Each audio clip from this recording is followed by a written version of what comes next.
As I said, the majority of these findings, I think, were connected to the opportunities that small groups bring. Peer support, flexibility of an in-sessional syllabus, and the environment. A lot of the participants, I've just put up a quote from participant one here, but a lot of them mentioned that the workshops were where they made their friends during their MSc because they could communicate freely, they had a chance to talk, and as participant one said, the lectures, everyone's so busy. So the workshops were an opportunity to make some friends and therefore create that community in Leeds. They also felt because of the small group setting that they could speak out. They were more confident than speaking out in a massive lecture theatre.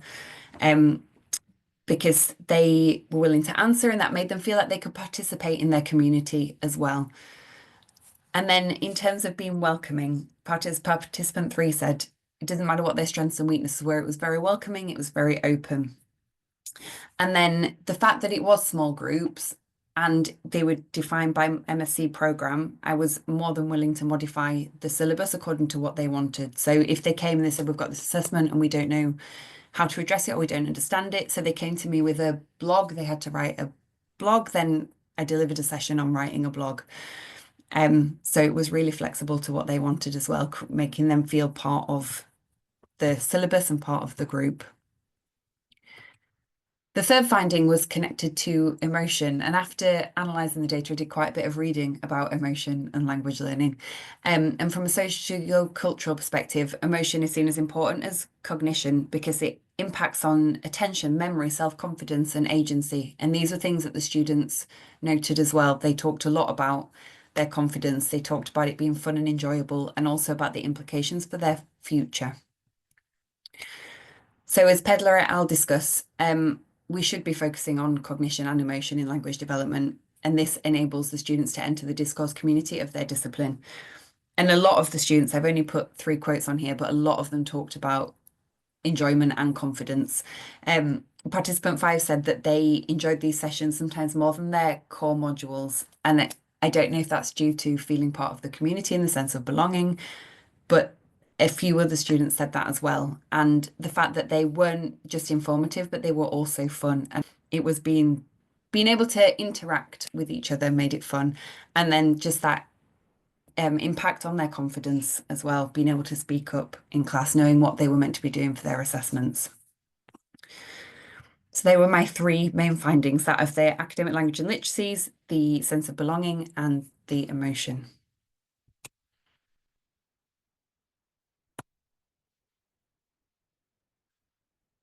Okay, so outcomes or benefits of each approach. From my perspective, with the quantitative approach, it meant I could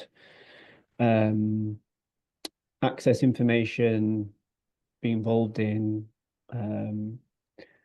viewing, reviewing, analyzing, student writing with a large data set, and that process was facilitated over time. It meant there was some collaboration between me and at that point relatively new departmental colleagues within LUBS. As part of my own sort of needs analysis and investigation into the programs, it meant that I was sort of directed into having access to the different assessment tasks and different samples of student writing and a range of those. And that meant that the work that I was doing with the students, the materials that were being designed and the experiences that students were having was sort of taken from a assessment for learning approach. The data helped with that because as part of the sort of grading process, I could see what areas students were not achieving as higher grades on, and those could then in turn support me with ideas for sessions. And in terms of the qualitative approach, I was able to gather a large amount of data, which I'll talk about in the drawbacks as well. But I had, 50 plus students were completing each survey, and there were 4 of those, and then the scripts from the focus groups as well that took about an hour at a time. And it also meant that I could focus because I was interested in multiple areas of impact. It gave me the opportunity to see what the students were bringing as their perceptions of the impact of the in-sessional provision.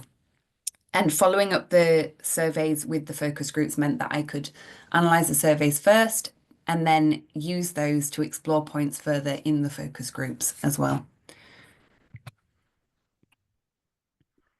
And some drawbacks. So even though there was time and looking at the student writing in throughout the year meant it was sort of spaced out for me, and it could be managed in that sense.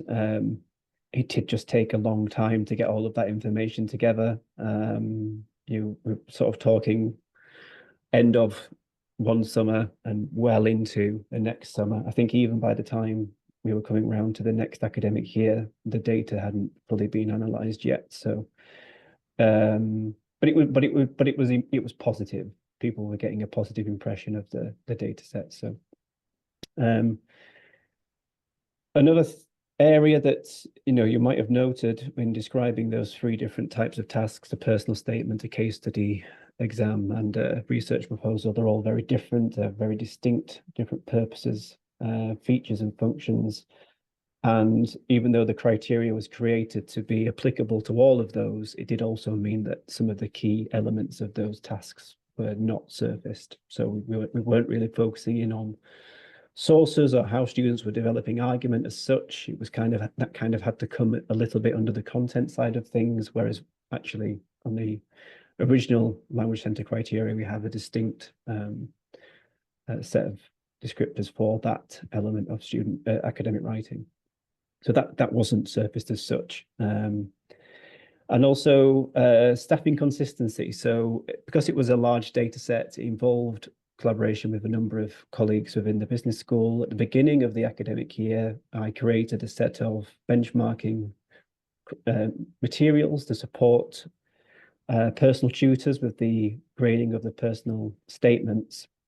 But as we got to the end of the academic year, the same personal tutors became dissertation supervisors, but a new set of colleagues also joined to support the dissertation supervision process, and they were not involved in the original benchmarking process. So, that was something that was not really on my radar at that time. And if I was to repeat the process again, something that I would try and ensure there was some kind of consistency in terms of support materials there.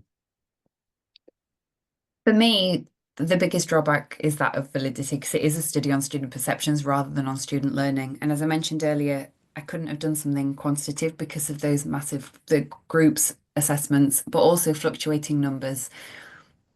It wasn't consistent across the 2 semesters by any means. It was busy, but it wasn't always the same students. And also, because it was voluntary, there is an imbalanced view. It's expected that the participants were going to value the workshops because they'd chosen to give up an hour and a half each week to come. And when I did send out the questionnaire to those that didn't attend, the biggest reason for them not attending was the times of the workshops, because they were timetabled after the rest of the timetable had been done. So I tended to have 9 a.m. in the morning or later in the afternoon. And that was the reason why they hadn't come. But I did expect that the participants would value the workshops because they came. In terms of sample size of the focus groups, I had 13 participants, so it was quite a small sample size. And although I said that you get a lot of data from this approach, it also means you then have to analyze a lot of data. So although it's an advantage, it is also a drawback as well. And some additional impacts or outcomes of completing this process. So from the quantitative side of things, it answered the question that LUB's colleagues asked. It did have a positive, the in-sessional provision did have a positive impact on student experience. Students, although this is not on the slides or in my data set, students were very positive about their experiences of attending the in-sessional. It was folded into the wider student feedback comments that students were raising their experience of attending the classes as a real positive or unique element of their experience. And in turn, those colleagues who I was working closely with now have an informed or higher opinion, maybe, of what the EAP In-Sessional has brought to their program. And that in turn has led to more opportunities to be involved in wider discussions about student experiences within the business school, and wider awareness of the support that the EAP classes can bring. And as I sort of mentioned previously, doing all of this in terms of the process gave me more opportunities to develop my understanding of the program, how it works, what students' backgrounds are, their experiences are like, and that in turn fed into the development of the provision. And for me, it gave me a better understanding of the students' perceived impacts, which therefore fed into the development of the in-sessional provision as well. And I did report the impacts back to food science and nutrition, and it is still ongoing. I'm still seconded to food science and nutrition, but actually, and I don't know if this is due to them understanding the impact or not, it's now fully embedded into 2 credit-bearing modules, a semester 1 module and a semester 2 module, which means all students now have to attend because it's part of their core modules, and it's been rolled out into a second year module next year as well. This could be partly due to them understanding the impact. The University of Leeds has also had a complete redesign of the curriculum at PGT level. But when I was discussing with the DSE and showing some of the data, he did say, oh, perhaps we should make sure that all students have to attend this no matter what. So, but whether this was due to the project or not, I don't know.